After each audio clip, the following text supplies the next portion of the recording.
Moogles and Chocobos, happy weekend to you. Chris here, and in this video, we'll talk about awesome and amazing character collaborations that we will probably never see in War of the Visions, despite how much we would drain our coffers of Vizure if they actually did. I'm primarily basing this list off of characters and collabs that have yet to appear in Brave Exvius, which has been out for 5 years with dozens of collaborations from other Square Enix games like Xenogears, Secret of Mana, Valkyrie Profile, Octopath Traveler, and more. If they haven't appeared in Brave Exvius yet, it's really hard to believe we'd ever see them in War of the Visions either. If you like the video, you know what to do by now. Hit that like and subscribe button, and let me know in the comments below your thoughts on my list and collabs that you'd be looking forward to as well in either Brave Exvius or War of the Visions.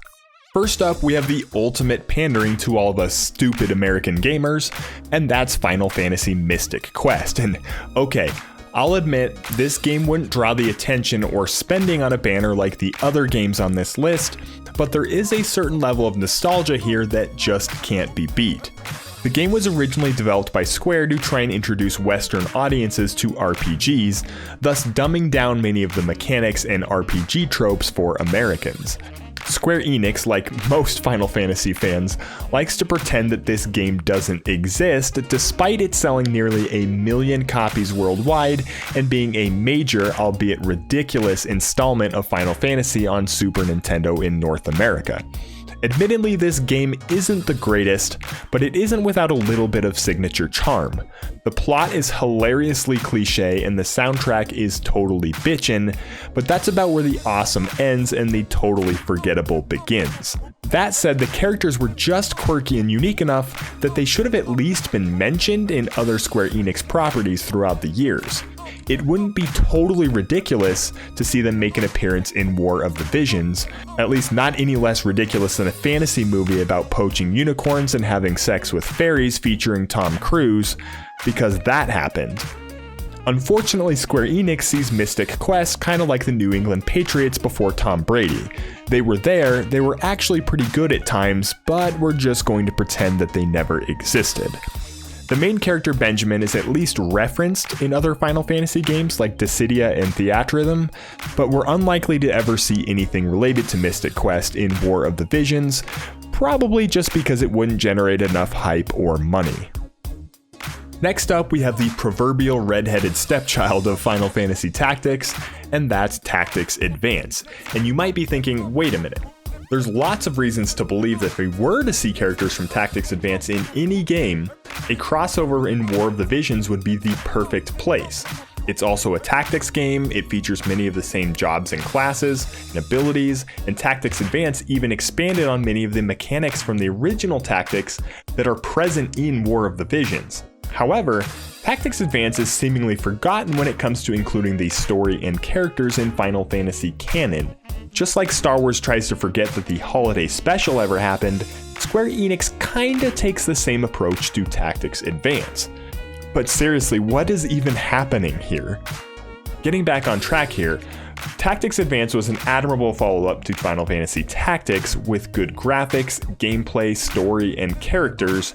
I mean, it was extremely well liked and played and is seemingly a perfect fit for War of the Visions. I mean, how awesome would it be to control a Moogle character in combat?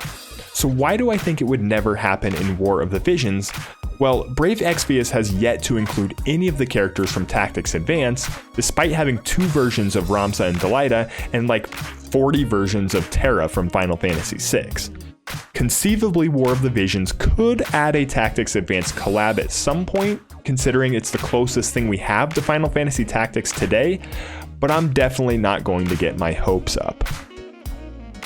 Widely regarded as one of the absolute best video games ever created, Chrono Trigger is one of those games that's just strangely absent from the minds of those at Square Enix. It's amazing to me that for as long as Brave Exvius has been out and for all of the obscure crossovers that they've had with other Square properties, that somehow Chrono Trigger still hasn't found its way into the game.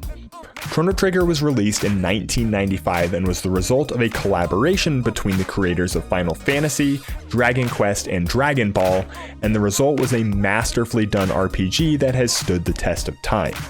Any Google search about the greatest games of all time or the greatest RPGs of all time will surely turn up multiple references to Chrono Trigger. The graphics, the gameplay, the storyline, and the characters are all widely beloved in the RPG community. A Chrono Trigger collaboration event in either War of the Visions or Brave Exvius would undoubtedly draw a ton of attention and likely make millions of dollars. The Brave Exvius community has even voted Chrono Trigger as the most requested collaboration on multiple occasions, and the result would likely be the same for War of the Visions. So what exactly is the problem here? Why are Chrono, Marley, Luca, Robo, Frog, Isla, and Magus left collecting dust with millions of dollars at stake?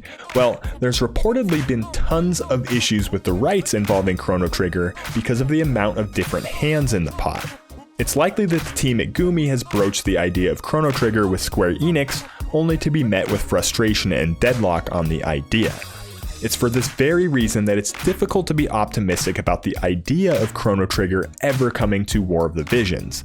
If Gumi has been unable to somehow broker a deal over 5 years for the rights to use Chrono Trigger characters, it's hard to imagine that it will ever happen. I mean, Brave Exvius has Katy Perry, Ariana Grande, and Lara Croft, and no Chrono Trigger. So I'd say at this point we're more likely to see Billie Eilish wielding a broadsword in War of the Visions than Chrono or Frog. Now we get to one of the great heartbreakers of retro RPGs, and that's Ogre Battle. Most of us play War of the Visions because we loved Final Fantasy Tactics, but most people don't realize that the basis for Final Fantasy Tactics started way back on the Super Nintendo in 1993. Ogre Battle is the original game in the series that spawned Tactics Ogre, which is the direct spiritual successor to the game that we all know and love, Final Fantasy Tactics, which is, of course, the primary inspiration for War of the Visions. Ogre Battle March of the Black Queen was the original brainchild of Yasumi Matsuno, who we all know as the father of Final Fantasy Tactics. Matsuno was the director of Ogre Battle for Quest in 1993, which was received with rave reviews. The game featured real-time tactical management of armies on a large battle map that transitioned into turn-based combat for encounters. The game is diverse, well-written, creative, and had all sorts of innovative mechanics involving alignment and branching story arcs. Nintendo Power listed the game at 180 on its all-time best Super Nintendo games, but despite this, the game never gained much traction in North America. Thinking the army management mechanic maybe was too obtuse for audiences, Matsuno scaled back the game mechanics in the sequel Tactics Ogre to the grid-based tactical combat that we all know and love. Ogre Battle 64 released on Nintendo 64 in 1999, and despite being regarded as one of the best RPGs and games ever released on N64, it failed to garner anything but a cult following. With this, the Ogre series effectively died. There were 2 more Ogre games released, Prince of Zenobia and the Knight of Lotus, but the writing was on the wall for the franchise. It's for this reason that we're unlikely to ever see a crossover from this series in War of the Visions. The rights to the Ogre series might also be a potential stumbling block. While Square Enix republished Tactics Ogre on PSP in 2010, it isn't exactly clear where the rights for Ogre Battle stand with relation to Square Enix, despite many of the characters overlapping. Considering that War of the Visions is essentially the closest thing we have today to Final Fantasy Tactics, it would be a fantastic call out to Matsuno to include some of his original characters from Ogre Battle in War of the Visions. I could easily see Canopus, Lance, Warren, Deneb, Saradin, and Tristan all making really awesome characters. Lastly, we'll go way off the wall here and bring in the project that might be the most cringeworthy thing that Square Enix has ever done, and that's the movie Final Fantasy: The Spirits Within. And yes, I get it, this is kind of a meme suggestion here, but come on, if there were any real chance that we could play Alec Baldwin alongside Orlando, you better believe that would be awesome. A couple games that get honorable mentions here would be Vagrant Story and Parasite Eve, both of which were commercially and critically successful, have cult followings, good characters, and yet are relegated to mere footnotes for Square Enix. Neither game has gained enough traction to be featured in Brave Exvius, so it's really unlikely we would ever see any iteration in War of the Visions. Anyways, I hope you guys enjoyed the video. Let me know in the comments section below which characters you're looking forward to in War of the Visions, or which crossover events from other Square Enix games you think would be awesome. And thanks for watching.